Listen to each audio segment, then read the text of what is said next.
On the air everywhere, this is New England Broadcasting. Hey, welcome to the program. No theme music today. This is kind of a special. We call this an interview special. I do a lot of interviews on this program. Sometimes I'll do 2 or 3 a day, but you only hear one of them on a particular day. So sometimes you get into a situation where there's some interviews that you didn't hear. So that's what we're doing today, just interviews, simply interviews. There's 4 or 5 of them in a row. Sometimes they're informative, sometimes they're entertaining. I don't know. You be the judge. Hi, Brigette. Hello, Ron. Hi. Good morning, Ron. Good morning. Brigette Thito joins us now. She's CEO of Family Self-Care. Pleasure to speak with you. Thank you, Ron. You're welcome. This is a little bit different than what we're used to. We're used to doing the healthcare thing. You find out information, you go to your doctor, and you go home. This is a little bit different. This is about how to take care of your daily healthcare issues in a different way, I understand. And that's it. Exactly the case. I mean, do you want me to go and explain a bit what we're doing, Ron? Yeah, I understand. This is an app that you can get on your phone? Yes, that's right. That's an app that's called Self-Care One. Okay, tell me about this. Yeah, okay. So Self-Care One is an app that is free, that you can have on a mobile phone. Uh-huh. And if you refer to essential oils and health, what we want to do is to facilitate the use of essential oils. We want to make it more simply. We want to help people to have reduced costs and more efficacy with the use of essential oils on an everyday basis. So what we want is to help everybody to be able to use natural health solutions, and we're starting with helping them using essential oils on an everyday basis. Okay. Now, this essential oils can actually make you feel better and fresher, and there are a lot of categories what essential oils can do for you. I'll run through some of them: sleep disorders, stress, concentrating more with your mind, skincare issues, immune system. The list goes on and on. Yes, that's exactly one. The point with essential oil is that when you go on the web and you look at what essential oils can do and help on, you discover there are many ways to use essential oils. There are many oils. It's really complex. It can cover many everyday issues. And the oils have been proved in clinical trials, so it's really performing. But most of us don't really know how to use them, and the scope, we don't really know the scope of what they can do. That's exactly what we want to do with our app. Yes, we want to make it more accessible to everybody, so that everybody with a few oils can use, can cover many kind of everyday health issues. Yes. Now, I don't know. I'm a guy. I don't know if you know that. And I noticed. Thank you very much. Thank you. And I thought essential oils were something that you put in one of those evaporator machines, and then it makes the room smell like lavender. Boy, am I wrong. These can be applied directly to the skin. They can be swallowed internally in some cases. I did not know all of that. Yes, and Ron, you are a representative of a big chunk of the American population, and we made a research and we interviewed 600 Americans, and we understood that the majority of men didn't really know about all the applications that can be used with essential oils. And on top of that, we learned that they are the most interested in using essential oils when they knew about how to use it. So, yes, essential oils can be used by inhalation, by topical application, and ingestion. And we are covering another use of essential oils as compared to the diffusers when you have them on air, to have the room a bit more purified, the air but purified, or have nice scent.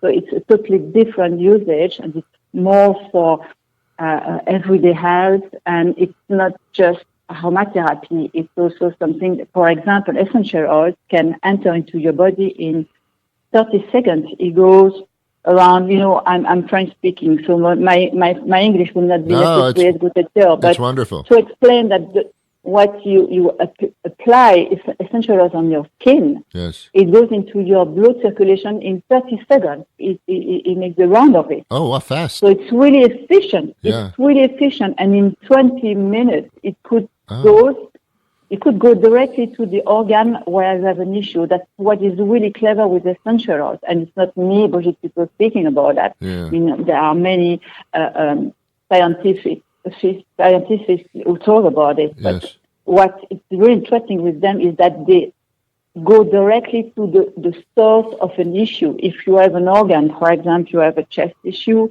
you put essential oil on your chest, it will go where there is a pain. That's the beauty of it.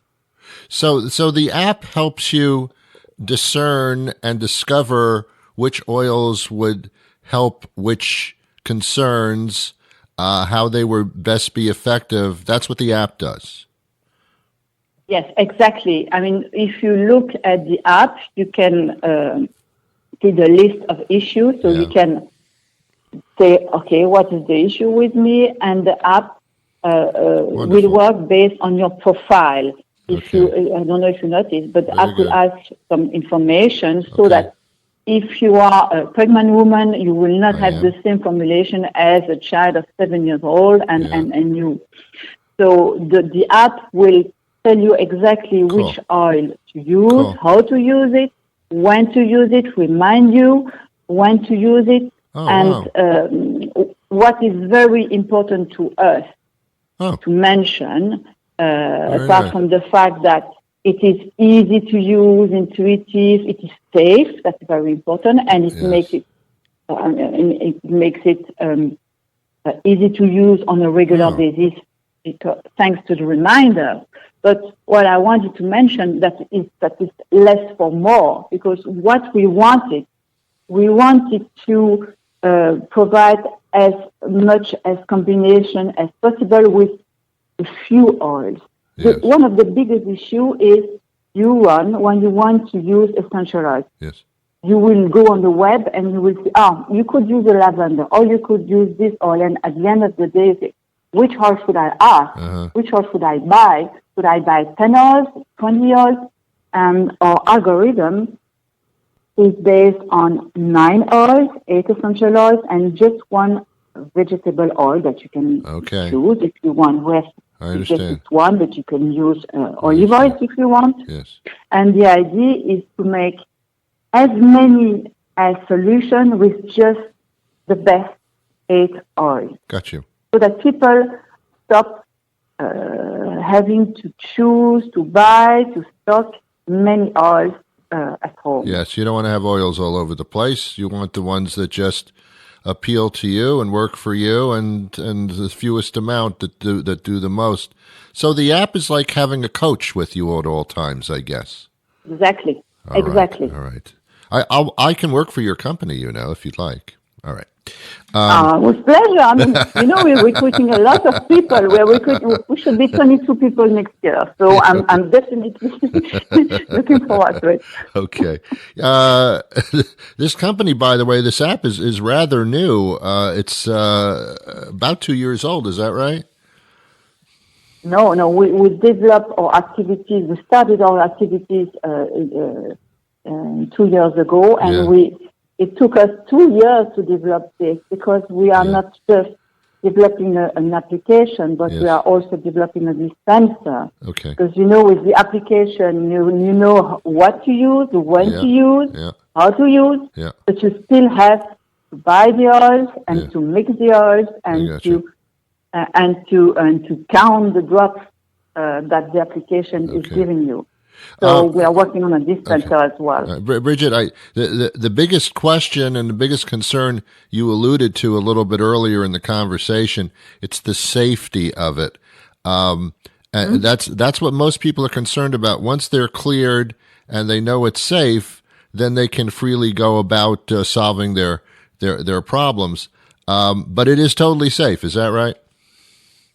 Yes. What is safe is that we build the algorithm on publication, scientific publication, in collaboration with pharmacists and doctors, general practitioners, so that they could validate that the algorithm is nothing else than what is the publication, scientific publication, and that works. Okay. Also, what we decided is that the application, you can use it with different profiles. You can have the profile of your children or whatever, and we will not, in the algorithm, we use the best dilutions for children. For example, if you want to use this product for your children, you, in general, you should not have more than XY percentage of dilution in a vegetable or in a carrier oil. Sure. So we use the biggest,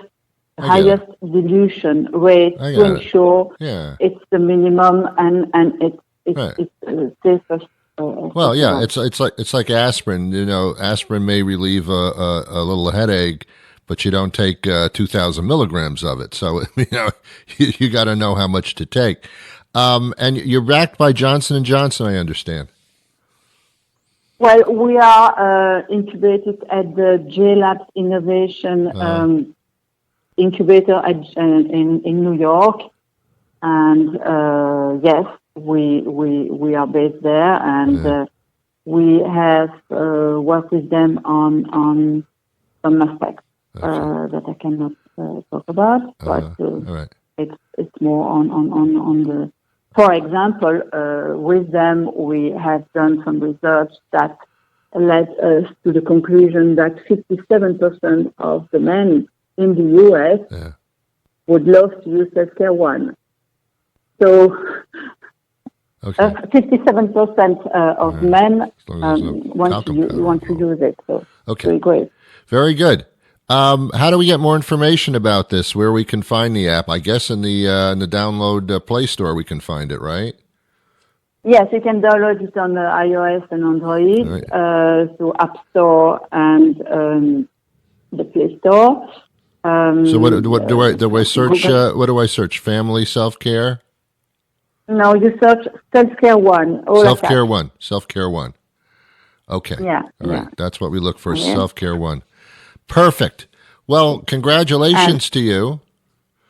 Thank you very much. All right. It's great speaking with you, Brigette.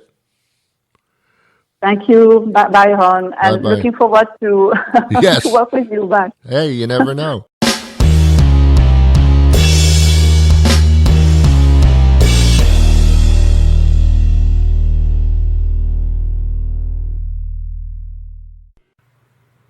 Hi, Ron. Hello, Ron. Hello, everybody. How are you? Good. How are you doing? Good. Thank you very much. We have some guests here. We have a doctor who's a breast surgeon at Ohio Health Breast and Cancer Services. And we also have a breast cancer patient advocate. I will not be able to pronounce your name, so I don't want to get it wrong. So, doctor, I'll ask you to introduce yourself. Yes, hi. My name is Deepa Kalahanyi. Okay. And our other guest. My name is Jennifer Mershdorf. Okay. I'm Ron. Hi. Okay. Hi, Ron. Okay. Hi, Ron. See, I can pronounce Ron real easily. Okay. All right. We're talking about something that I guess I'm a little happy to hear in a otherwise not wonderful subject matter. But breast cancer has really given us more options for treatment than we've ever had before. Am I right in assuming that, doctor? Yes, absolutely. Breast cancer affects 1 in 8 women, and early stage breast cancer is something that's the most common kind of breast cancer. And so in the several decades, we've treated breast cancer in a combination of surgery, chemotherapy, radiation, anti-estrogen pills, and then targeted therapy. In the last decade, there's this genomic test called Oncotype DX that looks at the biology of the tumor, and it gives a personalized score which tells the women whether chemotherapy is beneficial or not. So this is really huge in the breast cancer world and has made a significant impact in how we treat early-stage breast cancer patients. Okay. Now, as an example, my mother passed from breast cancer quite a while ago. There were not any. I'm sorry to hear that. Well, there weren't many options for her, as I remember going through the process with her at all, and it was just a matter of just making a spin on her life expectancy. But now and that was quite some time ago. Now it's like totally different. Oh, it's absolutely totally different. Just my case, I was diagnosed after I started working as a breast surgeon 8 months after at age 41. Oh. And if I was diagnosed 10 years ago, I would have probably gotten chemotherapy. But thanks to the Oncotype DX, my oncologist ordered it. And the score, I discussed the score with my oncologist, and not getting chemotherapy was the best option for me. Yeah. But had I been diagnosed 10 years earlier, I probably would be getting the chemotherapy that was not really beneficial for me. Okay. For my kind of cancer. So that's why I'm here. I'm very passionate about this test. I want to make sure women across the country hear about this and ask their physician for the test. Jennifer, what's your story? What's going on there with you? I was diagnosed with breast cancer at age 36, and 9 years ago. And actually, it was about 9 months after my mother was diagnosed. There you go. And so, it's appropriate to mention that because we're talking about age. Yeah. And she was 30 years older than I, and we had very different treatments, very different journeys. Yeah. Being a young adult with breast cancer is different than being an older woman with breast cancer. Yeah. I can imagine that. How do you overcome the psychology of it? I'll ask both of you, because it's not just a physical dilemma. It is a psychological dilemma as well, and I guess that can actually have physical ramifications. Sure. I think Young Survival Coalition, YSC, it's an organization that we focus a lot on ensuring that young adults facing the disease find community and find each other, and that has a lot to do with the impacts. You're not alone, although you might feel like it when you're young, facing cancer. But it's important to know that you're not, and it's important to make sure that you're getting information that is directly relates to you, which is part of the reason YSC is partnering with Genomic Health to make sure that that all young breast cancer survivors know about what the Oncotype DX, and just asking the questions and talking to their doctor and partnering. Yeah. I guess the bottom line to all this, is to avoid it, and if it comes about, it's to detect it as early as possible. And I'm sure you recommend various intervals in which you do so. Yeah, that is absolutely right. So we recommend getting mammograms at age 40. And unless you have family history of breast cancer, if you have family history, then you would get it 10 years earlier than age 40. Yeah. And in terms of the psychological trauma, I was used to telling my patients, you have breast cancer, but I found myself in my patient's shoes, with newly diagnosed breast cancer. And, you go through all the same emotions of denial and anger and bargaining, depression and acceptance. And honestly, I'll tell you, this has made me a better physician and a better surgeon, because I can truly understand what it feels like to be told that you have breast cancer. Yeah, that's definitely helps. Absolutely. As someone who's empathetic to the situation. Many seniors now may not be familiar with how their parents actually passed, because it was not discussed in prior generation what your conditions were. And I know that sounds a little archaic, but it's actually the case I've found. I think that is probably true. Oftentimes I ask my patients the family history and figure out, why the parents passed away, what was the cause. And oftentimes they don't know. And, cancer was such a taboo back in the day, but anymore it's not. Anymore we talk about it. And like Jennifer alluded to earlier, we are a big community. We want to help each other, and Young Survivor Coalition does that. And for a woman, when you get diagnosed with the breast cancer, you want to find that community for you, your family, your support group, your support network. And I think that's really important. That's what gets you through this diagnosis. Yeah. I'll ask the both of you, are specialists the same all over the country, or would their methods differ? Would their testing differ? What should we ask for? Yeah, so I will say, this is a test that's part of the national guidelines across worldwide. All right. So this is a part of the treatment plan and standard of care. So it would be not standard of care if your doctor is not ordering it for you, regardless of your age. Right. And so you should absolutely be educated about this test. Ask your doctor if you're diagnosed with hormone receptor positive early stage breast cancer. Okay. And we're talking about a cone of being treated. So get it early, get it detected early if that's the case, and then treatment becomes a lot more successful, certainly. That is correct. Yeah, I think people, if they're interested to learn more, they can go to the nomattermyage.org website and learn more about the campaign. Okay. Thank you so much for your time today. I think this particular subject matter actually touches everybody in one way or another. So it's a vital conversation. One more time, that website, please. nomattermyage.org. Okay. No matter my age. I can, I can remember that because I say that to myself all the time. And and men, you have to get tested for things too. You can get cancers in places that are very typical as well. So you get on the ball as well. Thank you so much for your time today. Thank you, Ron. All right, take care. Bye-bye.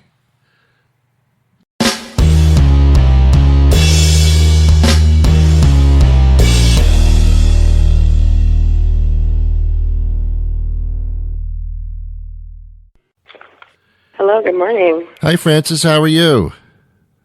I'm well. How are you doing? I'm fantastic. Francis J. Messano, did I pronounce your last name properly? You did. Thank you. Hey. She's the senior managing partner, New Schools Venture Fund, and we're talking about Latino entrepreneurs in education. Tell me a little bit about where that stands. I think there's a funding problem there? Yes, that's right. So as you can imagine, 1 in 4 Latino public school students, I should say 1 in 4 students today in public schools across the country identify as Latino. And so one of the things that we are really focused on at New Schools is the fact that we want to see more talent in education, whether you're talking about teachers, principals, school administrators, really represent the background of Latino students. And so as an organization that funds entrepreneurs and teams of educators who are looking to reimagine education, we wanted to see that across all our funding areas that there were more Latinos applying for grants from us. And one of the most striking things we saw the last couple of years is that only 8 to 18% of the people applying for funding from us actually shared the background of those public school students that I was talking about. And so we're finding that both us at New Schools and many of the philanthropic partners that we have in the field are not really supporting Latino leaders. They weren't really showing up in our pipelines. And so it was a big issue that we wanted to learn more about. Do Latino entrepreneurs know that this help and this support is available to them? That was another finding from the report that we're releasing, that there was low familiarity with philanthropy overall. And so what that meant was that only about 30% of the people we surveyed and reached actually have received philanthropic funding. And in part, that was because a number of people were not applying for support, and very few people actually had familiarity with many of the large education foundations that exist that are providing that capital to help people get their ideas off the ground. Interesting. Is that I wouldn't say responsibility, but is it one of the components of a school to make people aware that this is available?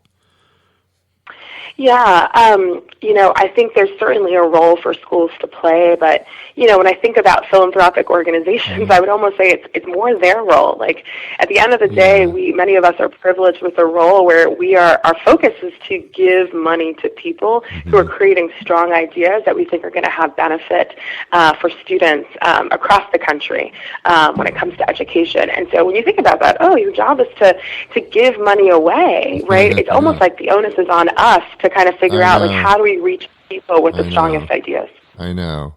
But it does spark anybody's aggression when they know that support is there. Then they say, "Oh my God, there's a path. I got to start thinking along that path because it's actually possible for me to do this." Absolutely. So that's cool. But I get it. I get it. Give me some examples of some successful Latino entrepreneurs. Sure, I'd be happy to. So we profiled in our report a couple of different organizations. And so I know you're based in Boston. And so one great example that we have in our portfolio right now is Amanda Fernandez, and she leads an organization called Latinos for Education.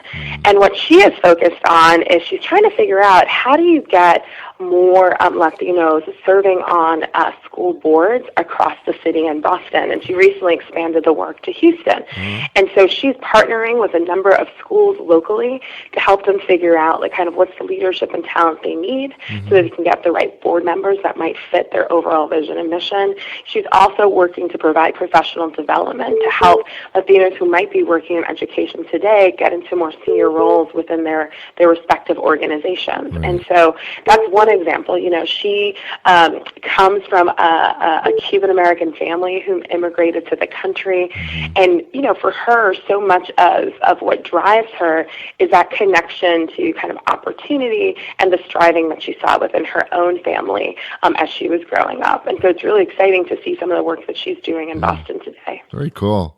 So how does someone who's listening to this actually get more information about it so they can take advantage of it? Absolutely. So easiest way is to go to our website. It's www.newschools.org. There you can see a link to our report. It'll be on our main page. And the other thing that I would encourage people to do is that we have open funding opportunities all the time where people can apply to get support if they're starting a new school, if they have an ed tech idea, if they're building a leadership development program. And so highly encourage people to learn more about the grant support that we are providing as well. Okay, one more time, that website. www.newschools.org. Cool. Hey, pleasure speaking to you, Frances. Great speaking with you as well. Thanks for the time. Take care. Okay. Bye-bye. Bye-bye.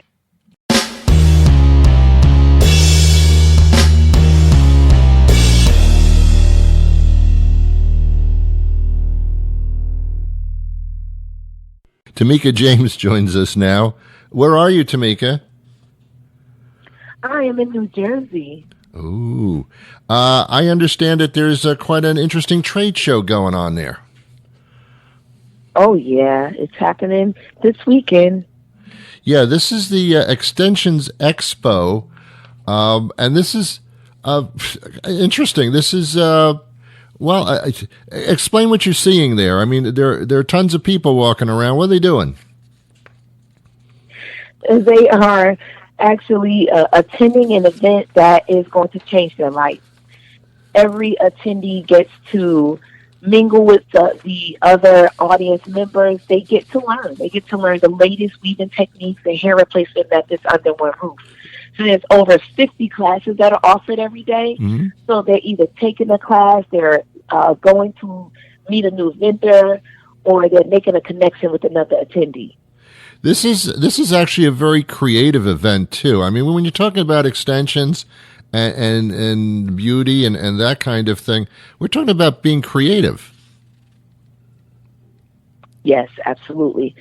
At this event, they're going to learn how to create a new look for a client. So they may sew the hair on, they may bond it on with glue, they may use a metal grade adhesive, they may even create custom wigs, they may create custom units that are sewn to the head that stay on for like 2 months or so. So they are going to learn the very creative side of the beauty world, and they're changing the looks of their clients instantly. They're also supporting women who have different illnesses such as cancer, leukemia, and different things like that, who've lost their hair. Yeah, that's it's for both beauty and for necessity and self-confidence and such for I guess you would call psychological reasons and for physical reasons. Is the expo tailored toward professionals, or is the general public there as well who may be interested in a different kind of look? Yes, so we are marketing to the professionals because it is an educational show. Mm-hmm. But there are other components that a layperson would be able to attend for. Mm-hmm. We have people who want to come in and just get their hair done so they can be a model. We have something called Give a Wig. Mm-hmm. So we have attendees that either are single moms or cancer survivors. Mm-hmm. So we support them in getting the hair done for free. Mm-hmm. We also have this thing called the Hair Reveal panel, where people who are looking to just find something new to do, which is selling hair, they can meet the vendors and factory owners that have factories in other countries, mm-hmm. and they are able to watch them on a panel, and they get to answer questions. They get to have questions answered, rather. Yeah. So, yeah. You know what I find fascinating? Oh, they also watch competitions. Oh, there's competition, too. So, well, that's kind of fun. Yes. They see a competition called Speed Weave, where the weave has to be done in 1 hour. Yeah. So the competitors don't even know what style they're going to do. So they receive a photo on the spot. Our sponsors, who's Outre, they actually give us the hair. And the competitors just go straight in and complete the weave in an hour. And we also do things to the competitors while they're competing. We may blindfold them or remove an item that they need to use. So it's very fun to watch. Okay, this is a display also for vendors, I would assume, who sell hair products. Yes, we have lots of hair vendors as well as product vendors, people who are carrying makeup and apparel and different things. So there are quite a few different vendors. You got a little bit of everything going on there. Oh, yeah. It's an event as well. You've created an event here, and she's the creator of this expo. How many years has this been going on? This is our 10th year anniversary. Hey, happy anniversary. I would pop out of a cake, but I don't think you want me to do that. I really don't, Tameka. You know what's interesting, I was going to say, is when you're walking down the street and you're looking at people, you kind of don't realize that a lot of them have hair extensions, and it's so undetectable that you wouldn't even think of questioning it. It's kind of amazing because it used to be the other way around where it was kind of obvious. Yes, and that is if it's done properly, which is why we have this event. This show gives the professional all of the information to be able to attach the hair extensions or weaves or wigs, and then it gives them even more information on how to make sure it looks natural by cutting it properly, by making sure they add the right amount of hair in, by coloring it to make it look very natural. So there are so many components that go into creating a very natural look that they need to know. It's a growing industry, and it never seems to stop. What would you say to somebody who is thinking of a career in that field? I would say this is a very lucrative field. It is also very fun. A person who is very creative will have a blast being a part of this industry. And being a cosmetologist allows us to do so many different things. So I just implore a person to consider it, go get your license, and become a real professional, and make it happen, because it's a beautiful industry to be a part of. Certainly a call for it. There's no question about that. How would someone get more information about future expos or any information that can be imparted to them? One would visit extensionsexpo.com. That's spelled EXTENSIONSEXPO.com. Perfect. They could also visit our social media avenues, which would be Extensions Expo on Instagram, as well as Extensions Expo on Facebook. Crazy. Tomeka James is who she is. Thanks so much for your time. Really interesting stuff. Thank you so much for having me. And congratulations on number 10. Thanks again. Take care. Bye-bye.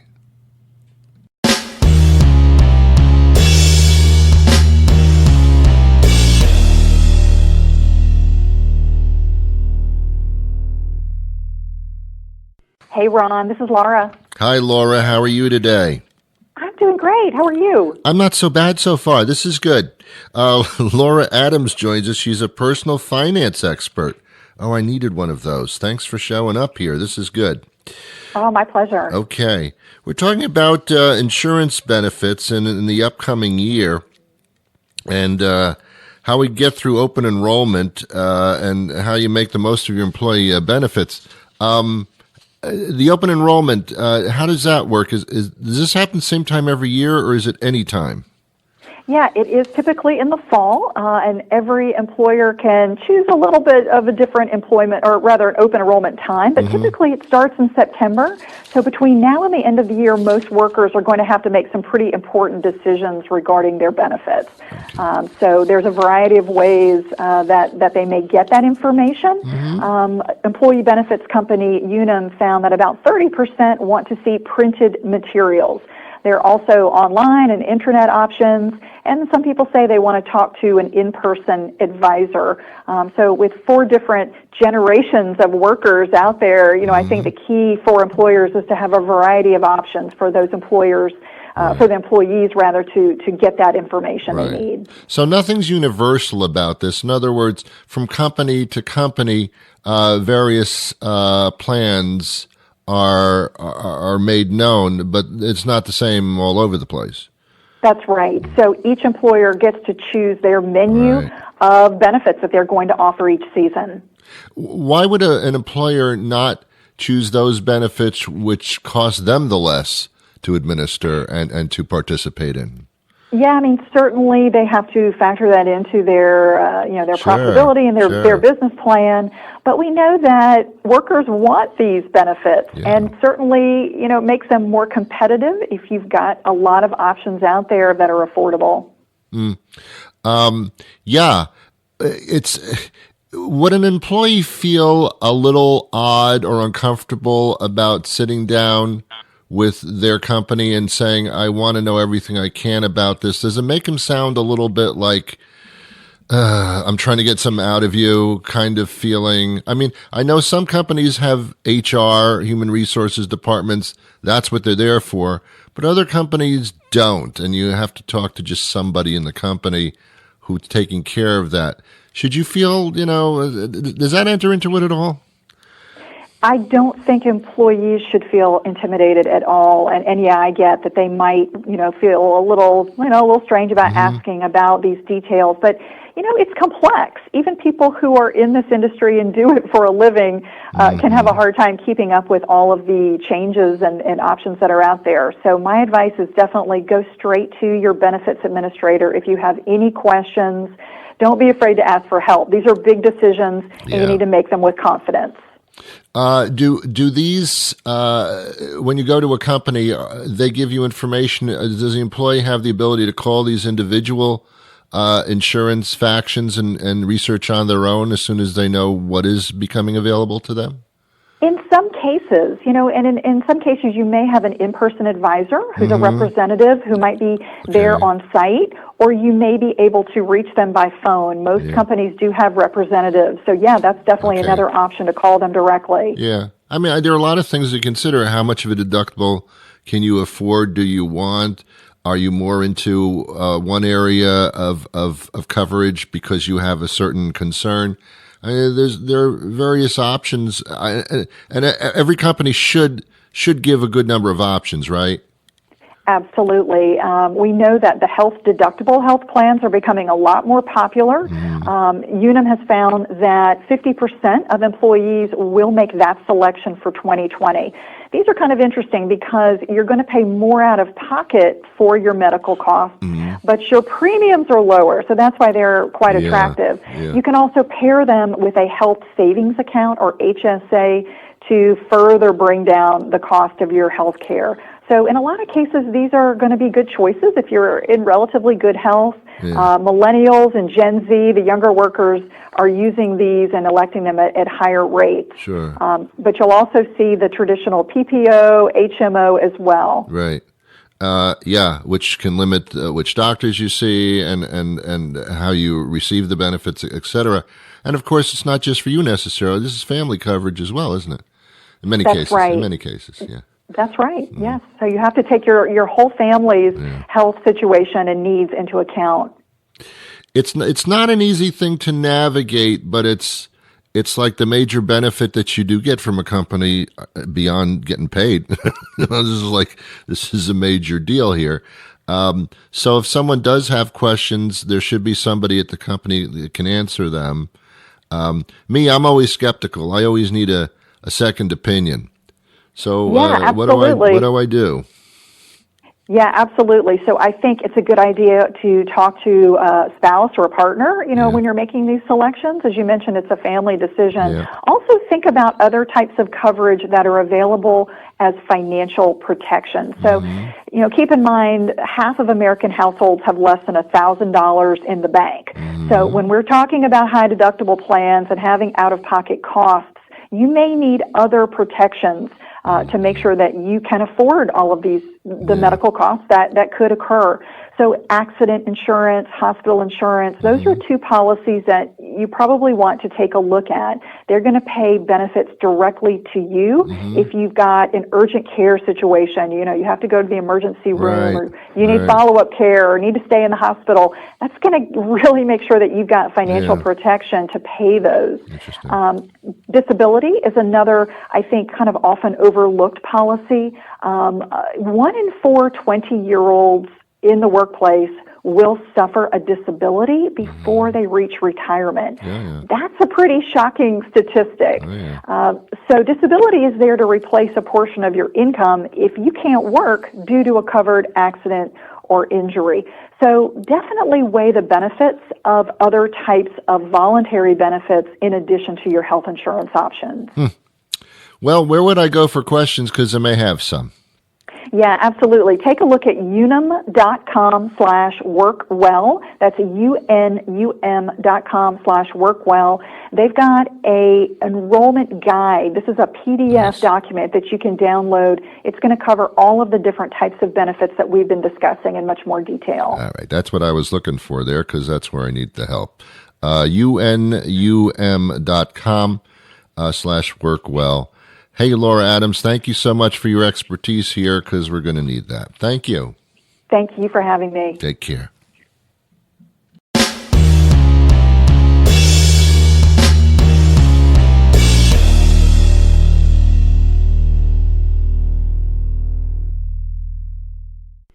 Author Norman Bacall joins us. He is a very interesting author.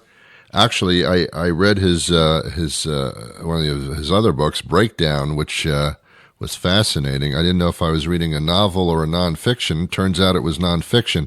That was a pretty interesting piece. Your background is of the legal ilk, I understand. Yes, I'm a lawyer by training, actually a tax lawyer. And I know immediately when people hear tax lawyer, they assume geek is coming. Well. But I've done a number of interesting things in my career. So I've never expected I'd be financing motion pictures and television shows. Did a lot of work with some of the Hollywood studios. Built and ran a law firm for a number of years, and then watched it sadly collapse. And which is, from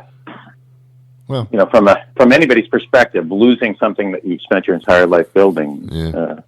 Requires some resiliency to bounce back. So, hence my writing career. There you go.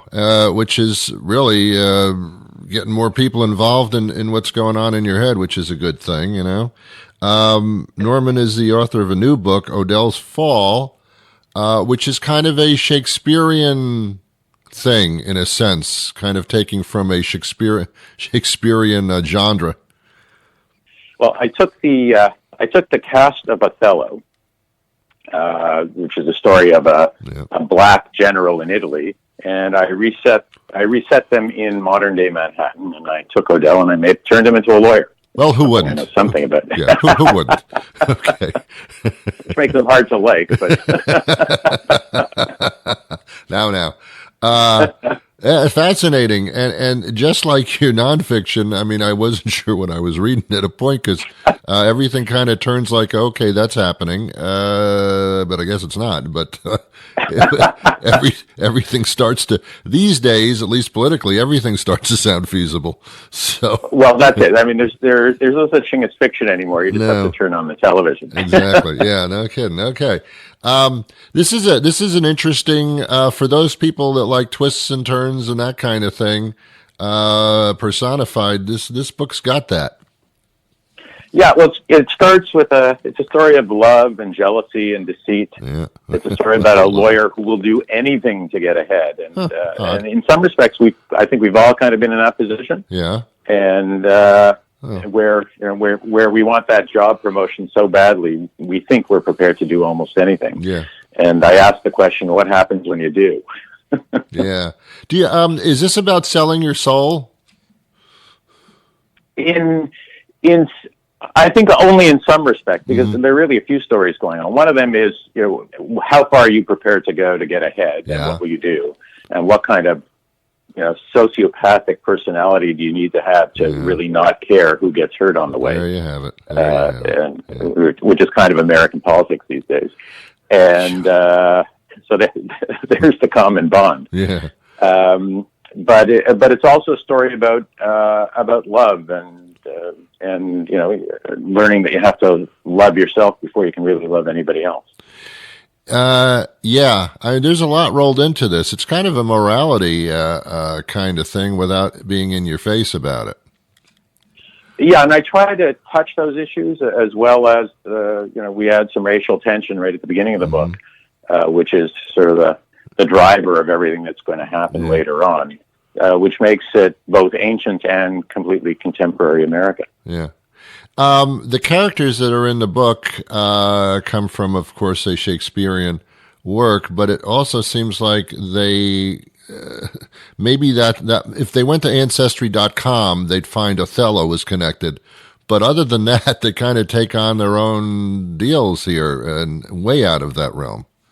Well, the wonderful thing about Shakespeare is he gives you pretty much no backstory on any of your characters. Yeah, true. So, which gave me complete license to reset them all as Americans with completely different life stories. Yeah. And because there's no guidance to go from. So, what makes the character, the key writing question I had right along, for example, is what woman would marry Jackson, who's the villain of the book? Yeah. What kind of woman would want to be married to that person? Interesting. And that was a fascinating question. She ultimately became the easiest character to write. Yeah.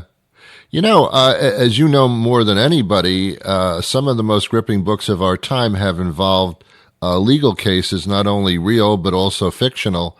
There's something that draws the public into these legal battles and these legal plays back and forth, because indeed it's a huge game. You have to play by the rules, and it really sets up very interesting types of scenarios. So these legal thrillers really work. And they're fun to write. And my perspective, which I think is a little different than most lawyers who turn around and write books, is I spent my career in the boardroom, and therefore I'm able to bring the reader in and see what the middle of one of these huge business transactions actually looks like from the inside. And more important, who the characters are.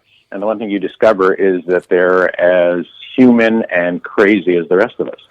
Yeah, true. Out of interest, I'm always interested in interviewing authors because they're different people. They have a way of expressing themselves to the masses that others don't. I know you do public speaking as well. But to do it through characters is kind of that's the real talent. That's a whole different expression that goes beyond. Do you sit at a certain spot every day when you write, or I mean, how does I walk into my study and I sit down at the computer, and some days all I see is a blank screen. Yeah. And I just start throwing things. I just start throwing words on the page. And, if it's a good day, 20 minutes in, usually my best days are the days that I really have to force myself to get going. And then 20 minutes in, the characters take over, and it's not me anymore. I'm just the observer and the scribe. And if I can get to that spot in my head, that is a great day. I guess it's kind of like meditation, where you sit there, and if you just kind of let your mind go, things start happening. Interesting. Absolutely. And my favorite moment is when I look down at the page, and even right up to the final draft of Odell's Fall, when I was just making some final touches. I looked down at the screen and I said, I had no idea, because one of the characters reveals a secret to another, and I had no idea that she was holding that secret for 30 years. It's a lot of authors create something, and then then they do a whole series based on the characters they've created, because they have come to life so much. It's like they're not finished yet.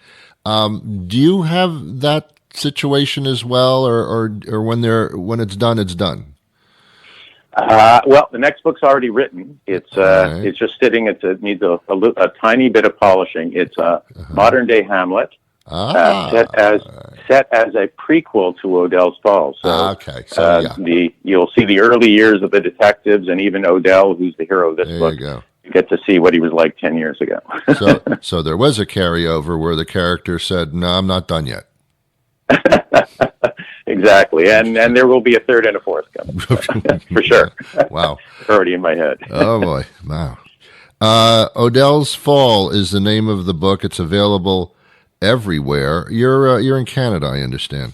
I'm in Canada. You can pick it up on Amazon. I'm offering 3 free chapters on my website, normanbacall.com, and it's Bacal, or Google me to find me either way. Or I think Amazon will actually let you read a few chapters, and I challenge any reader, read the first paragraph and then try to stop reading it. Ooh. And the Kindle version is only $4.99, cheaper than a Big Mac meal, and much fewer calories. And you don't throw up later. I'm not going there. There you go. You don't have to. Okay, it's Odell's Fall, Odell, apostrophe S, Fall, and he's Norman Bacall, Bacal. Google him, and you'll find all the stuff you want to know about him. Hey, great speaking to you. This has been fun, and congratulations and future success. Thanks, Ron. I really appreciate it. Great. Have a great day. Take care. Okay. Bye-bye. Well, there you have it. This has been an interview special. Next time around, we'll do a regular program. So please take care of yourselves. Until then, I wish you peace.